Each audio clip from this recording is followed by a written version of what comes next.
Welcome to the podcast. My name is Aaron Savage. And my name is George Rudge.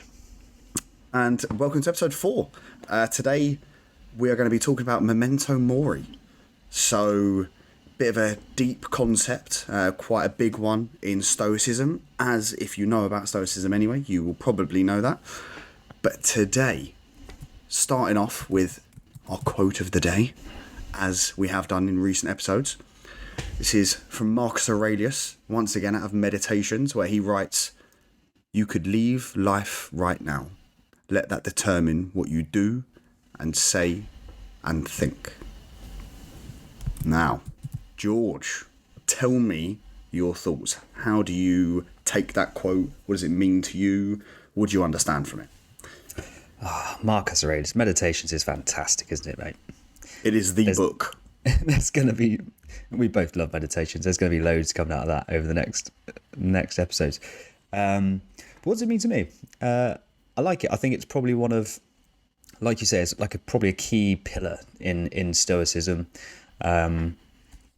Practicing the art of thinking about a bit like we spoke about last week, going without, but also by the fact that it could all finish right now. And obviously, Marcus Aurelius, that was a very, very real prospect for him, leading sort of the armies of Rome, if you like. So he was face to face with death probably more than once.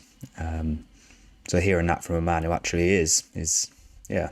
I like that as a quote, mate. I like that as a quote. I think it provides the ultimate level of clarity. I don't think you can get any clearer than thinking about your own demise. No, exactly. And I think that is what this is about for Stoicism and for the Stoics at the end of the day. It's just keeping that at the forefront of your mind. And interesting, you mentioned there about Marcus Aurelius like being at the front of potentially death because of the amount of battles and all these things that the emperors used to go through. And one thing that I found was really interesting upon reading more and delving into Memento Mori for myself was that as the Roman emperor, if they won in battle, they would walk through the streets of Rome as they returned from the battlefield, and it was like the greatest honour that they could receive. But one of the things that they did was they had a servant walking behind them who would like whisper in their ear, "Memento Mori," and remind them, you're going to die. Like, yes, everything's great right now, but you are mortal. Don't kind of get ahead of yourself. Don't get too big-headed. And that's just like, it's kind of mind-blowing that they literally have someone there in one of the greatest times that you could have as a Roman emperor, coming off of a battle, coming off of victory, being like, well done, but you're still going to die. Interesting. Yeah, I didn't know that. But that is very interesting. And because I think it's very easy to fixate on Stoicism's benefit for almost not feeling too low, not being impacted by things that go on in life too much. But then conversely, like you say, on the other side of that coin is don't let yourself get too elated. Like, remember where you are, remember who you are, remember the journey. That's not saying just be miserable and have a bad time all the time, but it's almost just keeping that perspective, isn't it? Yeah, and off of that, it kind of goes and interlinks, and this is where I feel Stoicism is so prevalent and it is so interesting, is that links into one of the 4 Stoic virtues, which is temperance, which is basically moderation. So you're not either end of the spectrum, you know? If you're happy, great, but don't get too happy where then all your emotions are overridden and you start making the wrong choices. Likewise, if you're upset or angry, don't make the wrong decision. It's about keeping those emotions in check. And as you say, for this, there is just that point of, you know, yes, things are good, but there is a reality as well. Yeah, I love that. And I think, I guess we've mentioned it quite a few times, but we're already however many minutes into this, and Memento Mori is Latin from what I'm aware. It is. And do you know what that actually sort of translates to in as much English as you can get from that? It literally means remember that you must die. Right. Nice. So it is again, I think this is one of those topics, and for people that don't really understand about Stoicism, it's probably one of those things that you sit there and you go, don't forget, you're going to die. That's a key part of Stoicism. They'll go, why do you want to think that you're going to die? Like, that's not something that I want to be walking around being like, oh, I might die. Yeah. Because people will take it potentially to an extreme of that's just too negative. Why would I want to think about my death, the death of my family, or the people that I love and care about? How does that benefit me? And that's not the point of this. And again, I think it's one of those things that as I've kind of delved into this a little bit more, and we can talk about a bit throughout this podcast, it's not about, you know, you're going to die, let's all be doom and gloom, let's all be miserable about it.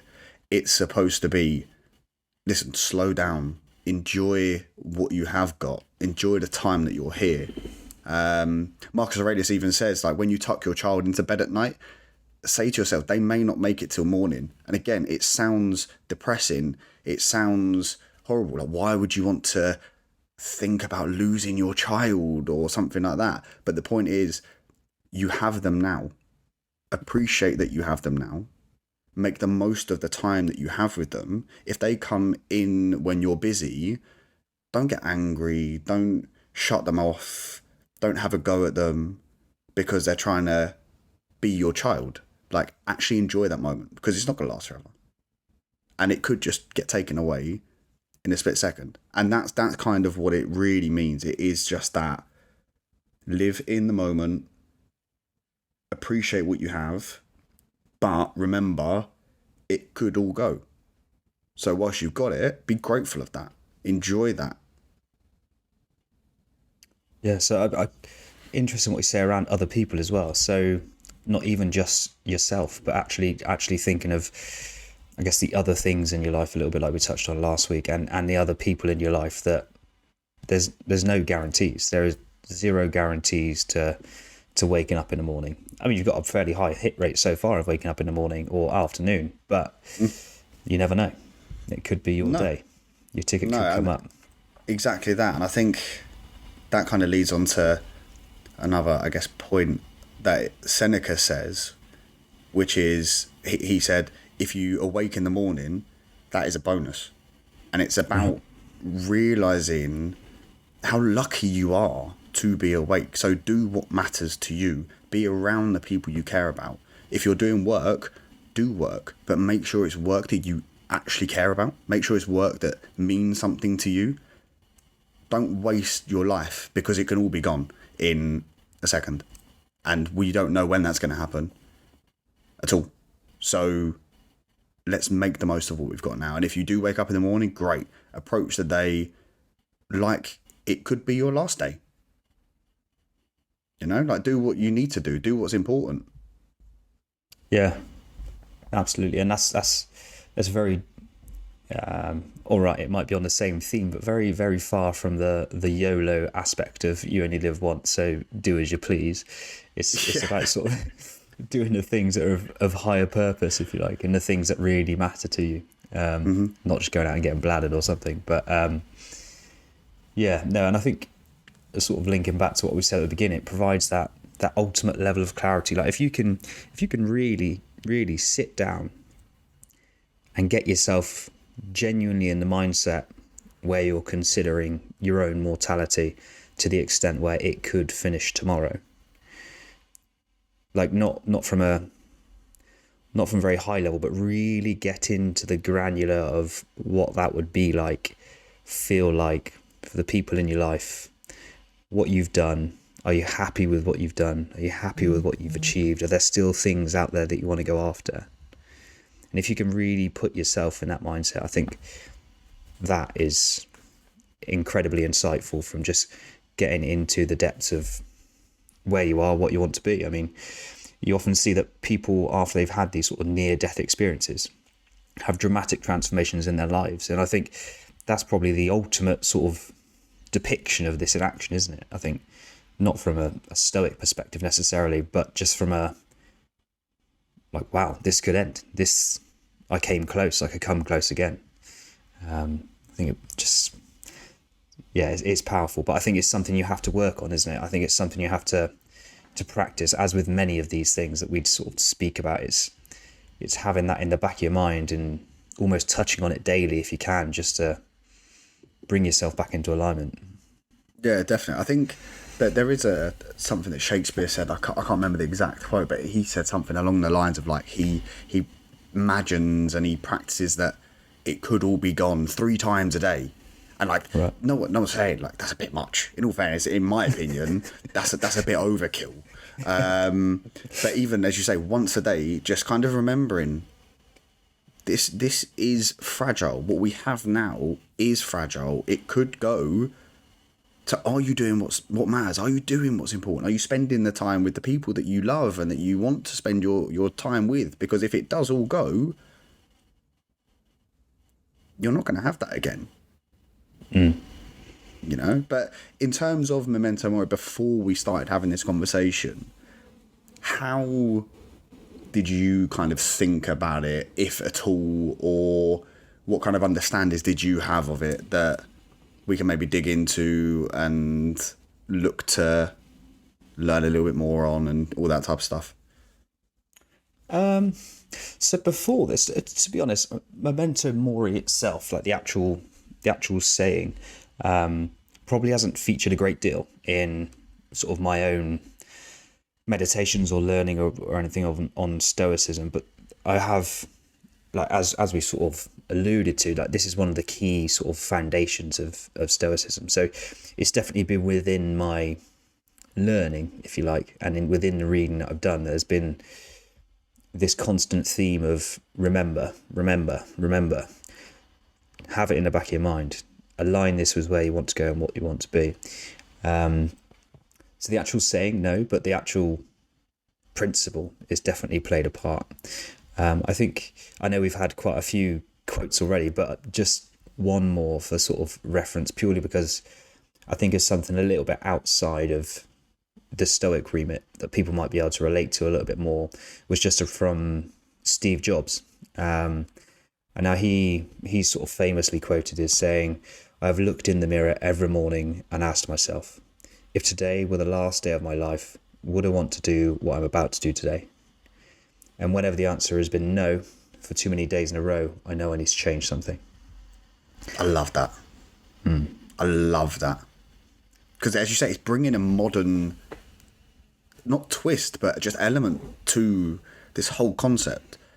That because Memento Mori, as a remember, you're gonna die, it can have that bit of a morbid-y feel, like we've already spoke about. Putting it in that way, like Steve Jobs did, it's in the modern time. It's from someone that we all know of. Like, we didn't know him as people, especially me and you didn't, but we know of him, and you can relate to that. I like that. Yeah, and I think with Steve Jobs, it's even more applicable, isn't it? I mean, if you just look at his life and obviously the end of his life as well. Like, this is a man who genuinely had to come face to face with his own mortality at a younger age than he probably should have. And it was something he knew was coming. So when he found that out, it was a case of, right, well, actually, I might not wake up tomorrow. And that got real every day up until the end of his life.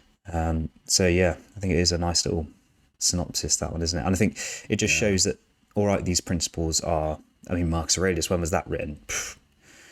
Like, what, 1500, 2000 years ago? Like, it was an awful long time ago.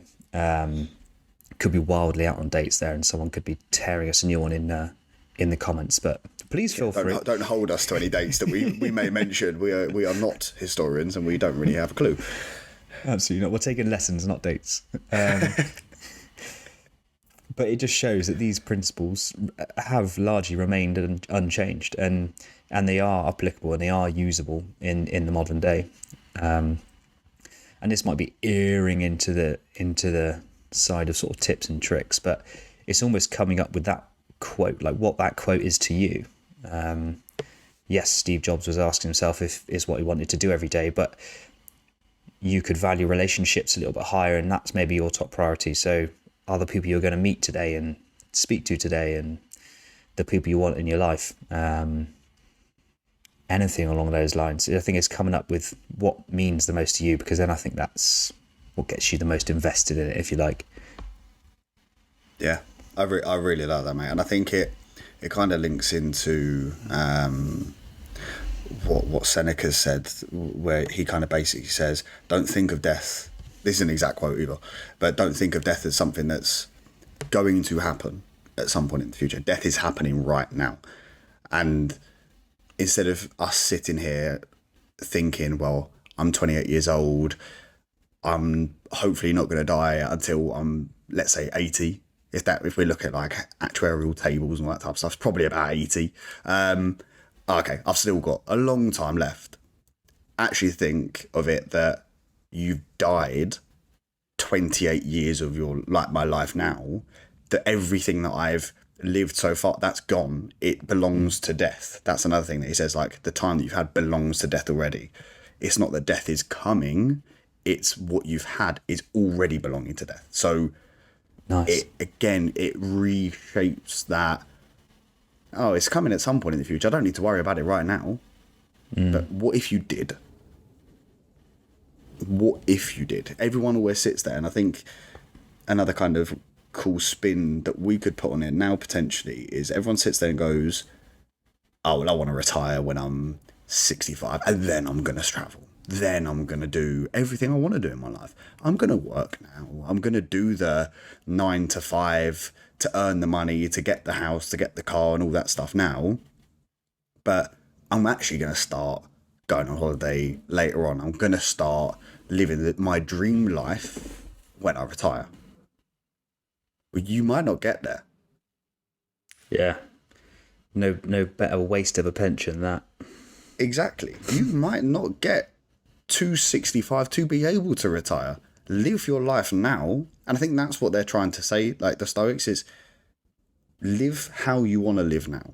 If you need to make changes, be prepared to do them. Because for all we know, obviously other religions say otherwise, this is the one life we have. So why wait? I guess exactly like you say, it's making sure, okay, you can have plans, don't get me wrong, make plans for the future and have things you want to achieve. And don't get me wrong, delayed gratification is probably one of the best skills you can learn for actually succeeding and pushing yourself forward. But you have to be enjoying what you're doing. And you've got to remember that actually today, tomorrow is still all part of your journey, and it's still time passing. Like you say, death comes for you every day, whether you know it or not. It comes and it takes a slice. Yeah. And you don't know actually how big a slice is taken. No, this is the thing, and it could be a bigger part than what you think it will. Obviously, for us and for people living and listening to it now, it's not going to be soon that they pass, and hopefully people don't lose loved ones soon. But it could happen, and I think that's all this really is. It is just that focus on. Hopefully, it doesn't, but it could. So, Are you making the most of what you have? Are you living now? Now, do you tell people that you love them? Yeah, do they know that? Yeah. Now, when was the last time you turned around to your parents and said, I love you? Now, some people, it's more tricky anyway, based off relationships that they have with other people. But if you have that kind of relationship and you're able to, when's the last time you actually did it? They know you love them. You know they love you. But when was the last time you said it? You know, and it doesn't need to get into like some wishy-washy kind of podcast and chat that we're having now, but it is important, you know? It's really important. Yeah. And that's why Memento Mori was such a big thing for the Stoics. And that's why so many of them have written about it. You joked about it earlier that we said quite a few quotes. We have, because it was spoke about so often. Yeah, that's a very good point. Yeah. Yeah, like the reason why there's so many of them that said these things is because they all believed that you need to think about this stuff. You need to have it there at the forefront of your mind, not all the time, not every single minute of every single day, but every day. You need to just kind of do it. You know? And I think what's quite interesting is people fear death. And I think it's a mixture of the fear of the unknown and also not being able to just be alive and enjoy your life like you are now. But are you fearing death because you're afraid of missing out, of sitting on the sofa watching Netflix, of being miserable for 8-9 hours a day when you're doing a job that you hate? Is that why you fear death? Because you're going to miss that? Because if that's what it is, in all fairness, there's bigger things. Like, Memento Mori should be getting you focused on what you really want to do, not of, oh, I'm going to miss out on that TV program, because that's irrelevant. Yeah. And when you look back on it, it doesn't matter. It's a flutter of dopamine to try and sort of occupy your mind for an hour or two, isn't it? It's yeah, exactly. And it is at that point of just, is it important? Is the thing you're doing important? Yeah, and I think the underlying sort of was sort of banging on about this topic that some people might be like, right, well, yes, but I still not going to take it forward. It's a nice idea and I can see the applications of it. But whenever I've sort of genuinely got into thinking about this in depth, like really sat down and actually provided some good thought to it, no music, no nothing like that, just properly applied myself like in some sort of meditative capacity, it provides you with clarity, but also it allows you to get more from your day. So we're not saying like this is theoretical, like it absolutely will provide you with more clarity. You're likely to be happier with the route that you choose to go down because you know it sort of aligns with where you want to be, and you just learn that little bit more about yourself. So thoroughly sort of recommend people delving into this. Yeah, and again, it's spoken about by so many of the Stoic philosophers for a reason. Like, it's not just me and you that are sitting here now coming up with this weird concept. This is something that is thousands of years old. This meditating on your death and just kind of remembering that it could happen. It has been going on for thousands of years. So it's worth doing it, because if people have been saying it for that long, there has to be some sort of value in it. You'd hope so. You'd hope so anyway. Go on. Well, I was going to say, then again, I mean, it's an interesting one, isn't it? I think we innately have a bit of a fascination and a fixation with death, because it's probably it's the biggest thing in anyone's life. Obviously, you're born and you don't really get a choice about that. Death, sometimes you get a choice in it, sometimes you don't. Sometimes you make life choices that means that those slices taken every day are a little bit chunkier than other days. But I feel like it is, and I think you see it sort of carried out in religions as well, like you sort of touched on very briefly earlier. It's a sort of very big point in religions as well, and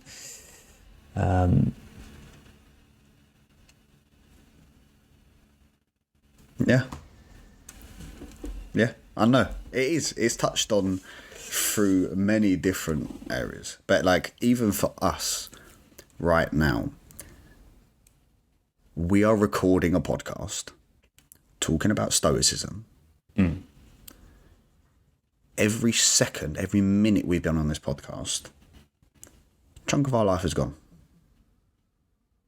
Why are we doing this podcast? Now, I know why I'm doing it. I think I know why you're doing it. Because it's important to us. Because we want to learn more about this. Because we believe in a lot of the principles that Stoics talk about. And we find it helpful. Now, if we didn't think that, why would we keep recording this podcast?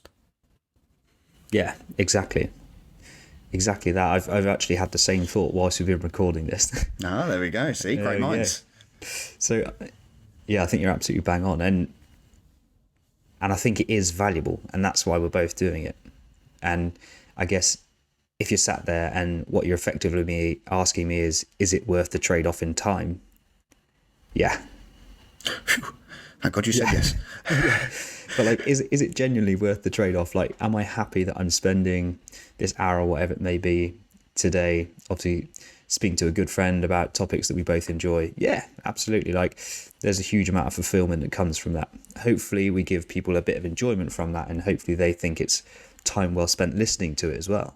Yeah, because that's the other important thing. The people that are listening to this, you've just spent half an hour of your life listening to it. Yeah, you may have listened to it whilst you're doing other things as well, but that's still half an hour of your life. Hopefully you've got some value out of this, because if you feel it's important, we want you to have got something out of it, so that you like, yeah, that was a good half an hour of my life. I'm glad I did what I did. I'm glad that's how I spent it. Yeah, it's worth the trade-off. It's worth the trade-off. Waiting in traffic, not worth the trade-off. If you listen to us waiting in traffic, now we're talking. Now we're getting close. Yeah, I like that. I like that. I'd love to know the amount of people that listen to this in traffic. Yeah, don't know. That'd be cool. If anyone does listen to this and they're sitting in traffic, do let us know in the comments, because I would quite like to know that's how you spent your time. After you get out the car, can I just health and safety notice here from Driving Safety Agency? Don't leave a review whilst driving. Well done, George. I like that. Good man. Okay, so I think, for me, I feel like we spoke about it in quite a lot of depth so far, and I don't want it to necessarily be too much of a bombardment of information and everything as well. So, is there anything else that you want to talk about before I can just finish with one final quote? I promise one final quote, which I think will be quite a nice point to leave it on. But is there anything else from you first? I guess my only question to you at this point would be, I know we've mentioned applications already, but is there anywhere you apply this? Is there anywhere you think you could apply it better in your life? Can you actually see the day-to-day implications of this? What I guess I'm angling at is, have you got any tips and tricks that we can give people to sort of take away and implement? So I think for tips and tricks, it's either you can visualize it. I mean, I know some people who literally have kind of like a graph thing that they fill in, and it's colouring out. Yeah, I can't remember what it's called, but you can get them. If we find it, we can put a link in the description. But where you could actually kind of colour in each week of your life that has gone by, if hypothetically again you said you were going to live to 80, and it gives a very visual idea of how long you've got left. That's something that's quite cool. But I think for me, I mean, again, I'm not going to sit here and pretend like I'm perfect. I'm not. I need to think about it more. I need to dedicate a little bit of time every day to actually think about this. But I feel like in my relationships, if I kind of do have this thought, it changes the way that I act, the way that I behave, the way that I even speak to. And instead of getting angry or annoyed when somebody doesn't necessarily do something that I thought they were going to do or something like that, if I've thought about Memento Mori, the fact that either I or them could not be here, it does have a shift into how you then behave with them. So that's something for me where I have really felt the difference. But again, I'm not perfect. I need to do it more. It's definitely something that I want to do more as well, because I can see the value from it. And it's not just some morbid, you're going to die, let's all sit around, mope and cry about it. It actually has quite a big impact. So yeah, I think that's for me the only real probably tip that I could give, is just to dedicate some time and think about it. What about you? Yeah, I really enjoyed that summary, mate. I was sat there like, yes, Thanks. This is a fantastic synopsis and sort of reflection of, I guess, where I'm at as well. And I think it's something that does feature in big decisions. And when I'm sort of heavily in my own mind, if you like, or I've got a big choice to make, I think it does come in, and I do think about it. And like you say, it does have a huge impact upon things in your life, in particular relationships and dealing with people. I've noticed that as well. It does have a big difference. That person you love, they're not going to be there forever. So yeah, fantastic summary. I think the only thing I would add to that, I know this is something me and you have done in the past and found it incredibly valuable. But it's just sort of around journaling. I mean, we can probably have a whole episode on this. It's a big old topic to delve into. But just taking time, like you say, best times for me tend to be first thing in the morning and last thing at night. If I'm going to do anything routine wise that I want to put in, I used to basically have a journal. I'd open that and I'd leave it on my desk, and then first thing in the morning I'd just pop in a few notes there around what I was thinking, and then similarly at night. So where I'm sort of going with this is you can intersect this with journaling if that's something you do or something you look to do, and just ask yourself that question in the morning, whatever the question sort of is for you and your own circumstances. But what do you want to do today? What do you actually want to do if today was your last day, or if you knew when that deadline was? And then similarly at night, reflect upon your day. How did it go? Did you think of it when you're speaking to your loved ones? Do you need to do that more tomorrow? And just giving yourself 5 minutes a day. That's it. Just a couple of minutes in the morning, a couple of minutes in the evening. And I think that'll go a massive way to helping people find that little bit of focus that I think is harder and harder to find at the moment. Yeah, I love that. I think that's a really good way to end the podcast for today.